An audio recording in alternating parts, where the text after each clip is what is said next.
ठरलं तर मग या मालिकेच्या येणाऱ्या भागामध्ये आपण पाहणार आहोत की इकडे मधुभाऊंना वाचवण्यासाठी सायली अर्जुन त्यांना सुभेदारांच्या घरी घेऊन येतात। तेव्हा अर्जुन सुभेदार घरातल्यांना सगळ्यांना सांगतो की मधुभाऊंच्या जीवाला धोका आहे, त्यामुळे ते इथेच राहतील।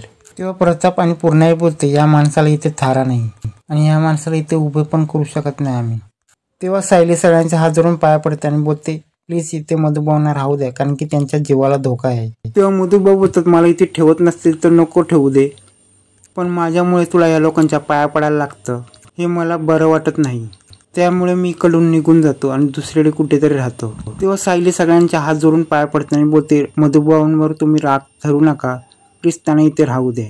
तेव्हा पूर्णाईचं मन पिघळतं आणि ते बोलते, जोपर्यंत हा मॅटर सोडवत नाही तोपर्यंत त्यांना इथे राहू दे, नंतर काय ते इथून ते निघून जातील। तेव्हा सायली मधुभाऊंना बोलते, तुम्ही कोणतीही काळजी करू नका, तुम्ही माझ्या रूम मध्ये राहा। तेव्हा मधुभाऊ बोलतात, मला तुझ्या रूम मध्ये राहायला बरं वाटणार नाही, तू माझी दुसरीकडे कुठेतरी सोय कर। तेव्हा सायली बोलते, तुम्ही आमच्या रूम मध्ये कोणी यायचं धाडस करत नाही, त्यामुळे तुम्ही आमच्या रूम मध्ये राहा। तेव्हा मधुभाऊ बोलतात, मी तुझ्या रूम मध्ये राहू शकत नाही, तू मला कुठल्या तरी अडचणीत असल्या अडगळीच्या रूम मध्ये ठेव।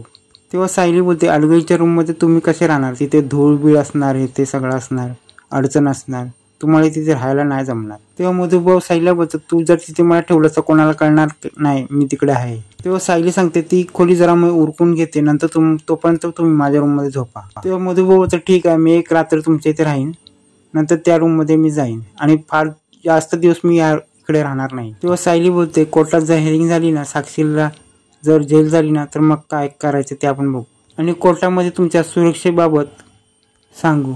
तेव्हा इथे सायली मधुभाऊंना सोडायला तयार नसते, कारण की तिला महिपंच्या गुंडाची भीती वाटत असते। इथे सायली अर्जुनला सांगते की स्टोरूम आपण साफ करूया आणि तिथे मधुभाऊंना थोडे दिवस तिकडे ठेवूया। तेव्हा इथे बोलता बोलता सायली प्रियाबद्दल मधुभाऊंना सांगते की प्रिया आता अश्विन बरोबर लग्न करायला तयार झालेली आहे। तेव्हा मधुभाऊ बोलतात, प्रियाला इकडे सुभेदारांच्या घरात येऊन तुझ्या संसाराचा वाटोळा करायचा आहे आणि मधुभाऊ सायलीला बोलतात, तू जरा सावध राहा आणि मधुभाऊ बोलतात, ती इकडे यायच्या आधी आपण स्टोरूम मध्ये जाऊ आणि मी तिकडे जाऊन राहीन। तेव्हा सायली सांगते, तुम्ही इकडेच थांबा, मी स्टोरूम साफ करते।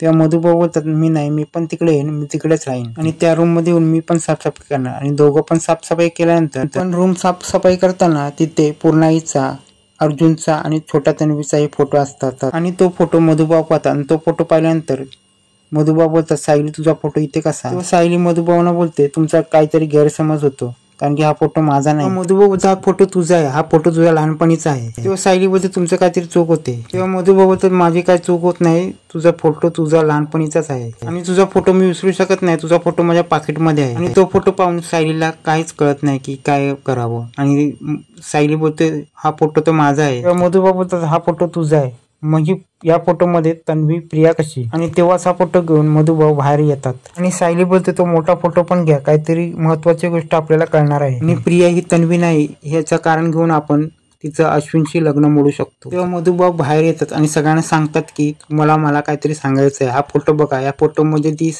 लहान मुलगी आहे, ती सायली आहे। मधुभाऊ आपल्या पाकिटातला फोटो काढतात आणि तो फोटो पाहून सगळे हडबडतात, कारण की तो फोटो आणि स्टोरूम मधला फोटो, या फोटो मधली मुलगी सेम असते। तेव्हा अर्जुन तो फोटो घेतो आणि ते फोटो मागची तारीख आणि ती मुलगी कुठे भेटली हे सगळं दिलेलं होतं आणि 30 तारीख आहे, तीच वेळ आहे। तेव्हा पूर्णाईला पण धक्का बसतो। तेव्हा पूर्णाई याच्यावर सगळ्यावर विश्वास ठेवायला तयार नसते। तेव्हा मधुभाऊ बोलतात, तुम्हाला हे खरं वाटत नाही तर तुम्हाला आश्रमातील कागदपत्रे दाखवतो आणि ते कागदपत्र मी घेऊन येणार आणि तुम्हाला दाखवल्याशिवाय राहणार नाही आणि जोपर्यंत सत्य समोर येत नाही तोपर्यंत मी गप्प बसणार नाही। आणि नंतर मधुभाऊ खुलासा करतात आणि अर्ध सत्य समोर आलंय आणि फक्त सायली तन्वी आहे हे सत्य पुढे येणं बाकी राहिलेलं आहे। आणि हे सत्य समोर आल्यानंतर प्रियाची हकलपट्टी होणार का आणि रविराज सायलीला मुलगी म्हणून स्वीकारणार का, हे पुढे पाहणे रंजकच होणार आहे।